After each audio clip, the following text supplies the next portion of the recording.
오늘 우리에게 주시는 하나님의 말씀 누가복음 22장 54절부터 71절까지 말씀입니다. 누가복음 22장 54절부터 71절까지 말씀. 이제 봉독하겠습니다. 하나님의 말씀 경청하십시오. 그들은 예수를 붙잡아서 끌고 대제사장의 집으로 데리고 갔다. 그런데 베드로는 멀찍이 떨어져서 뒤따라갔다. 사람들이 뜰 한가운데 불을 피워놓고 둘러앉아 있는데 베드로도 그들 가운데 끼어 앉아 있었다. 그때 한 하녀가 베드로가 불빛을 안고 앉아 있는 것을 보고 그를 빤히 노려보고 말하였다. 이 사람도 그와 함께 있었어요. 그러나 베드로는 그것을 부인하여 이렇게 말하였다. 여보시오, 나는 그를 모르오. 조금 뒤에 다른 사람이 베드로를 보고서 말했다. 당신도 그들과 한패요. 그러나 베드로는 이 사람아, 나는 아니란 말이오 하고 말하였다. 그리고 1시간쯤 지났을 때에 또 다른 사람이 강경하게 주장하였다. 틀림없이 이 사람도 그와 함께 있었어. 이 사람은 갈릴리 사람이니까요. 그러나 베드로는 이렇게 말하였다. 여보시오, 나는 당신이 무슨 소리를 하는지 모르겠소. 베드로가 아직 말을 채 끝내기도 전에 곧 닭이 울었다. 주님께서 돌아서서 베드로를 똑바로 보셨다. 베드로는 주님께서 자기에게 오늘 닭이 울기 전에 내가 3번 나를 모른다고 할 것이다 하신 그 말씀이 생각났다. 그리하여 그는 바깥으로 나가서 비통하게 울었다. 예수를 지키는 사람들이 예수를 때리면서 모욕하였다. 또 그들은 예수의 눈을 가리고 말하였다. 너를 때린 사람이 누구인지 알아맞추어 보아라. 그들은 그 밖에도 온갖 말로 모욕하면서 예수에게 욕설을 퍼부었다. 날이 밝으니 백성의 장로회 곧 대제사장들과 율법학자들이 모여서 예수를 그들의 공의회로 끌고 가서 이렇게 말하였다. 그대가 그리스도이면 그렇다고 우리에게 말해 주시오. 예수께서 그들에게 말씀하셨다. 내가 그렇다고 여러분에게 말하더라도 여러분은 믿지 않을 것이요. 내가 물어보아도 여러분은 대답하지 않을 것이요. 그러나 이제부터 인자는 전능하신 하나님의 오른쪽에 앉게 될 것이요. 그러자 모두가 말하였다. 그러면 그대가 하나님의 아들이요. 예수께서 그들에게 말씀하셨다. 내가 그라고 여러분이 말하고 있어. 그러자 그들은 말하였다. 이제 우리에게 무슨 증언이 더 필요하겠소? 우리가 그의 입에서 나오는 말을 직접 들었으니 말이요. 아멘. 예수가 곧 하나님이시다라는 제목으로 하나님의 말씀 선포하겠습니다. 우리는 매주일마다 삼위일체 하나님을 고백하는 사도신경으로 믿음을 고백하고 있습니다. 우리는 그냥 이 사도신경을 뭐 하는 걸까라는 생각을 할 수도 있겠습니다만 사도신경의 믿음 고백은 우리의 믿음의 근본이 무엇이며 또 지향점이 무엇인가를 매우 정확하게 정리해서 고백하는 교회의 고백입니다. 이 고백이 있어야만 비로소 우리는 한 명의 그리스도인이며 거룩한 교회 공동체의 일원이라고 말할 수 있기 때문에 예배의 순서상 꼭 사도신경으로 우리의 믿음 고백을 집어넣고 있는 겁니다. 그 사도신경은 우리가 믿고 있는 예수 그리스도에 관한 말씀이 가장 깁니다. 나는 천지를 창조하신 하나님 아버지를 믿습니다. 다음에 예수님에 대한 얘기가 쭉 나오시잖아요. 예수님은 단순히 어떤 특별한 인간 선지자가 아닙니다. 예수님은 어떤 면에서 메시아가 아닙니다. 메시아 그 이상이죠. 구약의 사람들이 생각했던 메시아는 한 사람이었습니다. 하나님의 특별한 은혜와 능력을 받은 한 사람, 모세와 같은 사람, 다윗과 같은 사람이었죠. 그런데 예수님은 그런 메시아 이상이셨습니다. 예수님은 곧 하나님이셨기 때문입니다. 예수님이 곧 하나님이라고 하는 믿음의 고백은 굉장히 중요합니다. 아무리 강조해도 부족함이 없을 만큼 중요합니다. 예수님을 그저 선지자 중에 하나로 받아들이는 것은 이슬람도 합니다. 심지어 유대인들도 어느 정도는 그렇게 인정합니다. 그는 좀 특별한 선지자였지라고 말입니다. 그런데 예수님이 곧 하나님이시기 때문에 예수님은 우리의 예배와 찬양의 대상이시며 우리는 그분의 이름으로 기도하고 그분의 이름을 높이며 그분의 이름을 찬양하는 겁니다. 우리가 다윗의 이름으로 기도하거나 모세의 이름으로 기도하거나 하지 않지 않습니까? 그들이 하나님의 사람이었고 하나님께서 보내신 선지자였으며 예언자였으며 하나님의 사람이라는 것을 부인하지 않습니다. 그러나 그들 또한 한 사람에 불과합니다. 우리는 사람을 경배하는 것이 아닙니다. 우리는 하나님을 경배합니다. 우리가 하나님을 경배한다고 하는 것, 우리가 예수님을 경배한다는 것, 우리가 예수님을 하나님이라고 믿는다고 하는 것은 이 초대교회 때부터 굉장히 많은 논쟁을 낳은 주제입니다. 왜 그게 논쟁을 낳을 주제지?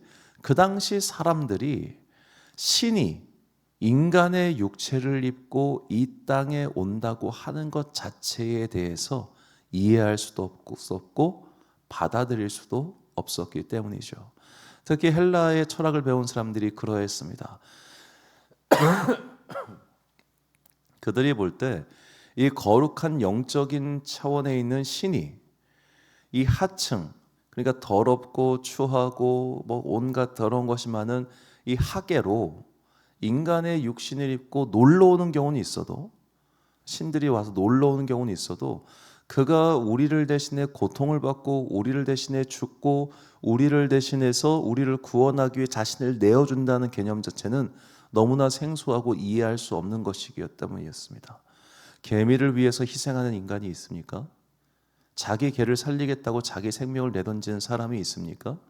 자기 재산을 좀 쓸 수는 있어도 내가 키우는 강아지 살리겠다고 자기 심장을 내어주는 사람은 없을 겁니다. 제정신이 아니라고 하겠죠. 그 정도의 행위입니다. 개는 차라리 소통이라도 가능하지. 그걸 봤을 때 그 시대의 사람들은 예수님이 곧 하나님이라고 하는 명제, 그 선언을 이해할 수도 없었고 받아들일 수도 없었던 것이죠. 오늘 본문은 예수님께서 내가 곧 하나님이라고 하는 것을 굉장히 명확하게 보여주신 문구가 등장합니다. 오늘 본문 70절 말씀인데요. 그러자 모두가 말하였다. 그러면 그대가 하나님의 아들이요. 예수께서 그들에게 말씀하셨다. 내가 그라고 여러분이 말하고 있어. 자, 우리말 성경만 보면 예수님이 그냥 하나님의 아들이냐라고 하니까 네, 맞다라고 대답하는 것처럼 보입니다. 그러나 원문에는 훨씬 더 중요한 표현이 등장합니다. 바로 에고 에이미라고 하는 헬라어입니다. 나는 무엇이다 라고 그렇게 번역할 수 있는, 에이미가 비동사거든요. 에고는 1인칭 주어고 1인칭 주어 비동사 I am입니다. I am이 뭐 그렇게 특별한가 라고 할 수 있는데, 자, 그 당시에 유대인들은 저 말을 의도적으로 사용하지 않았습니다. 에고 에임이라는 말 자체를 그들은 피했습니다. 왜냐하면 정말로 중요한 성경 구절인 출애굽기 3장 14절에서 하나님께서 나는 곧 나다라고 하셨을 때 저거를 헬라어로 에고 에임이라 번역했기 때문입니다. 라틴어로는 에고 숨, 나는 이다. 자, 모세가 하나님께 물었습니다. 하나님, 당신의 이름은 무엇입니까? 내가 누가 보내서 왔다고 얘기합니까? 라고 하자 나는 곧 나다. 나라고 하는 분이 너를 그들에게 보냈다고 하여라. 하나님께서 당신의 이름을 밝히셨습니다. 나는 곧 나다 라고 하는 저 히브리어에서 조합한 단어가 여호와예요. 여호와. 그러니까 내가 여호와다는 말은 나는 곧 나다. 나는 그 어떤 것으로도 규정할 수 없는 곧 나다. 너희 인간의 말, 인간의 사상, 인간의 관념, 인간의 개념으로는 나를 절대로 정의할 수 없다. 나는 그 모든 것들을 초월해서 존재하는 한 존재이다. 그러니까 이거는 말로 설명할 수 없는 하나님의 놀라운 신비에 대한 압축적인 말입니다. 그런 압축적인 말이기 때문에 성경을 존중했던 히브리 사람들은 이 단어 자체를 피했어요. 그래서 그들은 이제 이거를 신성한 사문자라 해가지고 여호와라고 하는 단어가 나오면 성경에서 그들은 여호와라 읽지 않고 아도나이, 나의 주라고 읽었습니다. 이건 우리 입에 담기에도 아주 신성한 단어이다 라고 말해서 말이죠. 자, 그 말을 지금 예수님께서 법정에서 하신 겁니다. 그러니까 대제사장이 옷을 찢어버린 거죠. 이건 마태복음은 예를 들어 이때 이렇게 나옵니다. 마태복음 26장 63절과 64절 말씀 보면 예수께서 침묵하시거늘 대제사장이 이르되 내가 너로 살아계신 하나님께 맹세하게 하노니 내가 하나님의 아들 그리스도인지 우리에게 말하라. 예수께서 이르시되 내가 말하였느니라. 그러나 내가 너희에게 이르노니 이후에 인자가 권능의 우편에 앉아 있는 것과 하늘 구름을 타고 오는 것을 너희가 보리라 하시니. 자, 이 마태복음에서 예수님께서 말씀하신 것은 마지막 때에 인자가 다시 너에게 올 것이다. 즉 하나님의 권능을 가지고 올 것이다. 심판자로서 올 것이다 라고 하는 것을 조금 더 강조하는 말입니다. 그러나 이것과 내가 곧 하나님이라고 하는 것은 훨씬 더 강력한 표현이죠. 비교할 수가 없는 강력한 표현입니다. 왜 마태복음은 이것을 뺐고 누가복음은 이것을 강조해서 딱 집어넣는가 생각해 보면 그냥 제 추측인데, 마태복음만 하더라도 그 마태복음의 독자들이 누구였냐면 유대인들이었단 말이에요. 유대인 그리스도인들. 그러나 누가복음만 해도 그 독자가 1차 독자가 로마인이지 않습니까? 로마인이 이게 알 게 뭐예요? 그러니까 더욱더 분명하게 기독론, 즉 예수는 하나님이다 라고 하는 것을 명확하게 선포하는 것이죠. 예수가 곧 하나님이심을 가장 분명하게 드러내는 이제 복음서는 바로 요한복음입니다. 요한복음도 그 요한복음의 1차 독자들이 유대인들이 아니라 헬라인들이었기 때문이겠죠. 요한복음 1장 1절과 14절 말씀을 보면 태초에 말씀이 계시니라. 이 말씀이 하나님과 함께 계셨으니 이 말씀은 곧 하나님이시니라. 말씀이 육신이 되어 우리 가운데 거하심에 우리가 그의 영광을 보니 아버지의 독생자의 영광이요 은혜와 진리가 충만하더라. 아멘. 말씀은 곧 하나님이신데 말씀이 육신이 되어 우리 가운데 계신 분이 곧 예수님이시다 라고 요한복음은 분명하게 말을 하고 있습니다. 그러니까 예수님이 곧 하나님이시다. 예수님이 단순히 메시아를 넘어서 우리를 구원하기 위해 육신을 입고 오신 하나님이시다라고 하는 명확한 명제는 이후 계속해서 사도들을 통해서 더 구체화되어 갖고 마침내 완성된 거예요. 이것이 우리가 지금도 이해하기 어려운 삼위일체의 신비입니다. 예수님과 하나님과 성령님이 동일한 분이시다. 근데 뭐가 다른 거냐? 그걸 또 설명하면은 어려워요. 무조건 이걸 역할론으로 나뉠 수도 없고, 그걸 또 양태론이라고 하는 이단이 돼버리거든요. 그러니까 이걸 어떻게 설명해도 이건 되게 어렵기 때문에 저도 사실은 이거에 대한 아무리 공부를 해서 솔직히 이해를 못하겠더라고요. 너무 개념이 어려워서, 또 헬라어다 보니까. 자, 이렇게 예수님이 곧 하나님이시고 성령님이 곧 하나님이시고 성령님이 곧 예수님이시라고 하는, 그런데 성경을 보면 뭔가 다르긴 다른 것 같은데 또 하나라고 이야기하는, 이렇게 인간의 이성으로는 온전히 이해하기 힘든 이 어려운 삼위일체의 신비를 성경은 우리에게 최대한 우리가 이해할 수 있는 언어로서 전달해주고 있는 겁니다.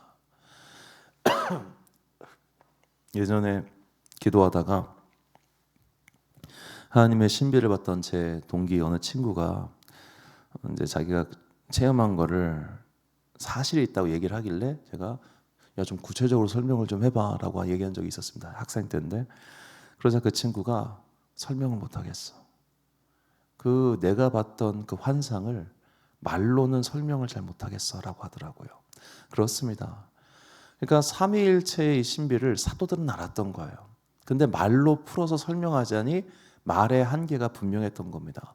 하나님께서도 그거를 굳이 막 어거지로 단어를 써가면서 설명하지 말라고 하신 것이죠. 왜? 해봤자 모를 테니까. 단지 우리는 그 신비를 믿고 그 신비 가운데로 들어가는 겁니다. 예수님이 하나님이라고 하는 신비를 도저히 믿지 못한 자들은 초기 이단이 되었습니다. 대표적으로 영지주의 이단이 있었죠.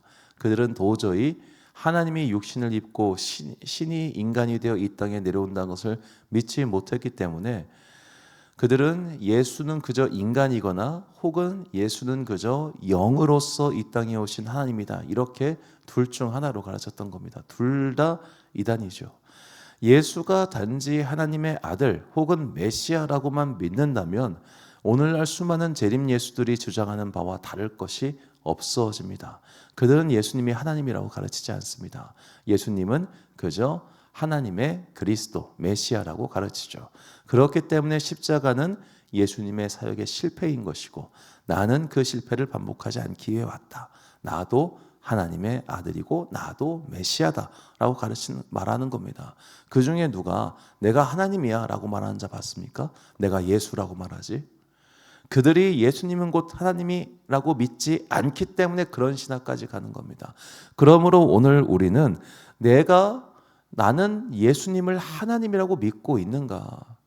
나는 단순히 예수님을 구원자를 넘어서 하나님의 아들을 넘어서 우리의 믿음의 모범을 넘어서 나를 사랑하고 나를 구원하시기 위해 이 땅에 오신 하나님이라고 나는 진짜 믿고 고백하고 있는가?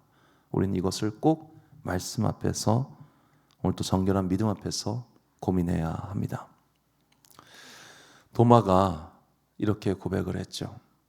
그 도마의 고백이 우리의 믿음의 전신전령의 고백이 되기를 간절히 소망합니다. 요한복음 20장 27절부터 28절까지 말씀 같이 봉독하겠습니다. 시작. 도마에게 이르시되 내 손가락을 이리 내밀어 내 손을 보고 내 손을 내밀어 내 옆구리에 넣어보라. 그리하여 믿음 없는 자가 되지 말고 믿는 자가 되라. 도마가 대답하여 이르되 나의 주님이시요 나의 하나님이시니이다. 아멘. 사랑하는 지혜비 광성교회 성도 여러분, 그리고 이 새벽 함께 깨우고 계신 귀한 주님의 자녀 여러분, 사도 요한은 그의 아들 예수 그리스도 그는 참 하나님이시요 영생이다 라고 분명하게 고백하고 있습니다. 그 고백을 믿고 따르고 예배드리는 사람들이 바로 그리스도인입니다. 우리가 예수님을 하나님이라고 고백하지 않는다면 우리는 그저 유대인이거나 유대교를 믿는 사람이거나 혹은 그냥 이슬람이나 저기나 다를 게 하나도 없다라고 하는 종교 다원론자가 될 뿐입니다. 예수님은 하나님이십니다. 우리가 성경을 통해서 이것을 배워야 하고 그렇기 때문에 예수님의 사랑, 예수님의 십자가는 하나님의 사랑이요 동시에 하나님의 십자가인 겁니다. 하나님께서 십자가를 짊어지고 우리를 위하여 자신을 내어주신 그 사랑으로 말미암아 우리는 구원받은 것이죠. 이 삼위일체 하나님의 신비와 믿음의 고백을 내가 진심으로 믿고 따르고 고백할 수 있는 날이 올 때까지 언제나 주님의 신비 안에 그 은혜 안에서 그것을 깨닫게 해달라고 일평생 기도하는 여러분과 제가 되시기를 주님의 이름으로 축원합니다. 기도하겠습니다. 사랑과 은혜가 충만하신 아버지 하나님, 예수님은 곧 하나님이십니다. 우리가 그것을 믿고 고백하오니 주님 우리의 믿음의 고백 가운데 성령님의 은혜를 내려 주옵소서. 그리하여 우리가 흔들리지 않은 믿음의 반석 위에 굳게 서서 주님 다시 오시는 그날까지 이 삼위일체의 거룩한 신비를 체험하고 그 신비 안에 머무기를 소망합니다. 사람의 말로 설명할 수 없는 그 거룩한 은혜 가운데 거하여 마침내 주님께서 오시는 그날까지 예수님은 곧 하나님이시라고 하는 믿음의 고백을 굳건히 지켜나갈 수 있도록 주여 우리와 함께하여 주옵소서. 오늘도 우리의 삶 가운데 역사하시는 하나님의 능력과 은혜를 사모하고 신뢰합니다.